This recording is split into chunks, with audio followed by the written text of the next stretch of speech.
What's good? It's your boy Fanon. All right, man, I'm going to talk about a subject that I've been going through a good bit this week, which is this Dazn attempt to sign Deontay Wilder, the $100 million offer that he was made for 3 fights, 2 of which I do believe included Anthony Joshua fights at $40 million for a first, $40 million for the second fight. And there was another report that came out this money that Shelly Finkel believes that, or somebody quoting Shelly Finkel is saying that more than likely Deontay Wilder is going to reject that offer, at least for the meantime. So why would that be? And I'm going to give you my thoughts on that in this video. Now, before I do that though, as usual, subscribers, thank you so much for supporting the channel, for stopping by and listening to me yap about this boxing. Also, I want to invite anybody that's not subscribed to hit the subscribe button and the bell icon so we can chop it up about boxing in the future. Also, please tune into the live streams that we do Monday through Friday started around 10:30, between 10:30 and 10:45 a.m. Central Standard Time. And check out the Patreon. A lot of really good material on the Patreon. So let's go through this. Why would Deontay Wilder turn down that contract? And here I'm just thinking, like, what reason would he have to do that? That sounds like a lot of money. And if it's guaranteed, why not take it? Right? That's what the thought process is of a lot of people that have come to the channel. I've been very careful when I talked about this offer, because I wanted to say that this offer proves that people are willing to offer him a lot of money for this fight because they see a lot of value in Deontay Wilder. And really just to kind of rub it into the face of a lot of you guys who are going to listen to this video, because I told you they were going to offer this money. But now that there is a word out there, and I'll go on the word, I don't know if it's true or if it's not, that Deontay Wilder might turn this down. Why would he do it?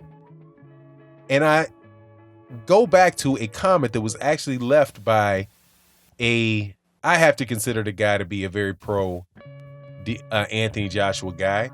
And he said in a comment section on my last video where I said there is no A side to this because it would be a fight that is purchased by Dazn and you're basically negotiating with Dazn. So the guy said, well, all right, well, if Dazn values the fight between Deontay Wilder and Dominic Breazeale at $20 million, and they value Anthony Joshua versus Jarrell Big Baby Miller at 35 million, then if you extrapolate that out and if you say that Dominic Breazeale and Jarrell Big Baby Miller are like opponents, right? They're both opponents that the guy is expected to beat. Anthony Joshua is expected to win. Deontay Wilder is expected to win. Then you would think that the same proportional difference in pay would be there for Anthony Joshua versus Deontay Wilder, where Anthony Joshua would make if Deontay Wilder made $40 million, then Anthony Joshua would be getting $65 million, right? Or a little bit more than that, I do believe. I haven't done the math, but if there's a $15 million difference between the 2 fights, Jarrell Big Baby Miller and Jarrell Big Baby Miller and Dominic Breazeale, then and you just use that same percentage difference when Anthony Joshua fought Deontay Wilder, and you know Deontay Wilder's making 40, right? That's not quite twice as much. 40 would be 80. So you're looking at somewhere like $70 million for that fight for Anthony Joshua and $40 million for Deontay Wilder, which would be bigger. It'd be less than 40% for the fight, right? This is what the guy said. And I was like, yeah, you know, that makes sense if you did it like that. Now, I think that Jarrell Big Baby Miller is probably a little harder task than Dominic Breazeale, but, you know, makes sense. So when I heard that there was this rumor that that Deontay Wilder might not take this fight, might not sign the agreement, that's the first comment that came to mind. because that's probably what Shelly Finkel and Al Heyman and these guys say.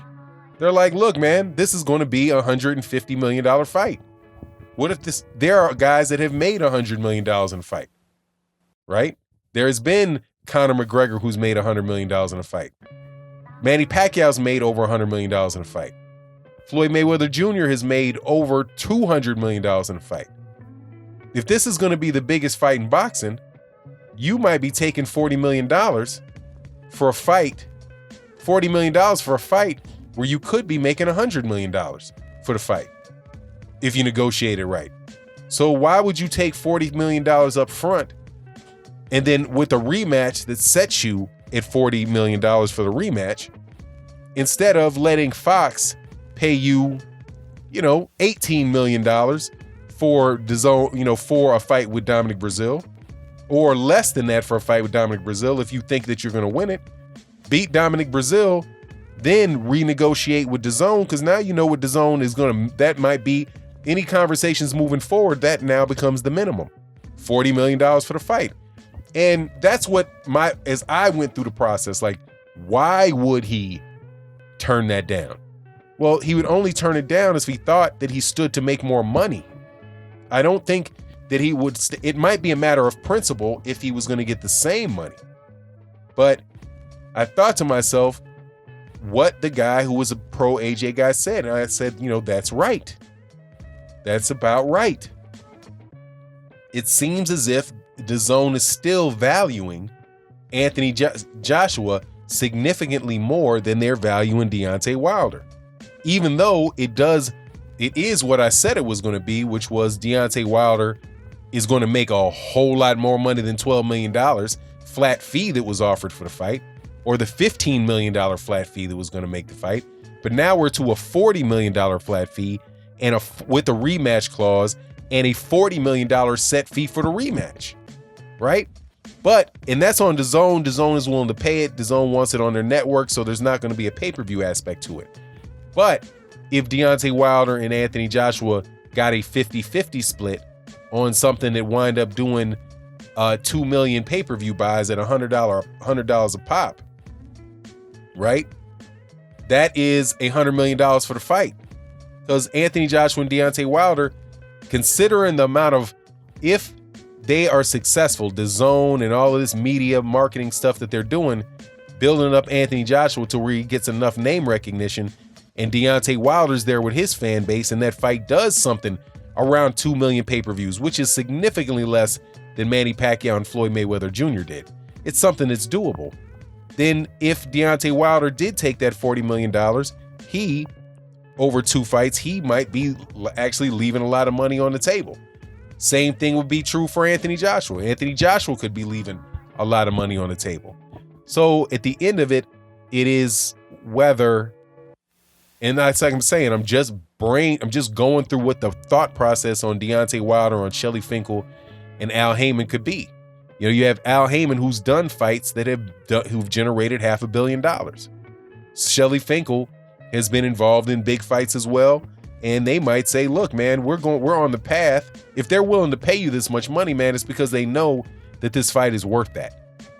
Let's fight Dominic Breazeale, get Dominic Breazeale out of the way. We can do, whatever the situation that they're going to figure for Deontay Wilder.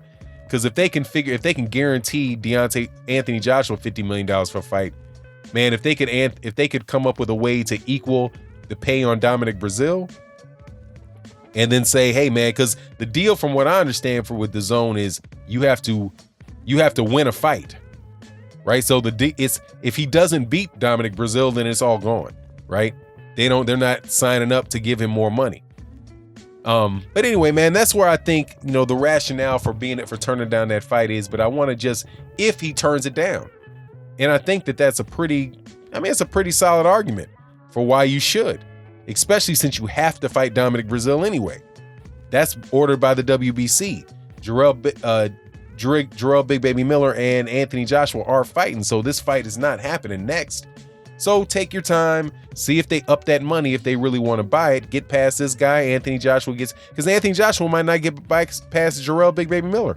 There's always a chance that these guys lose. So anyway, it is what it is. That's my thoughts on it. But I am going to continually rub in the face of people that Deontay Wilder can do what Deontay Wilder wants with his money.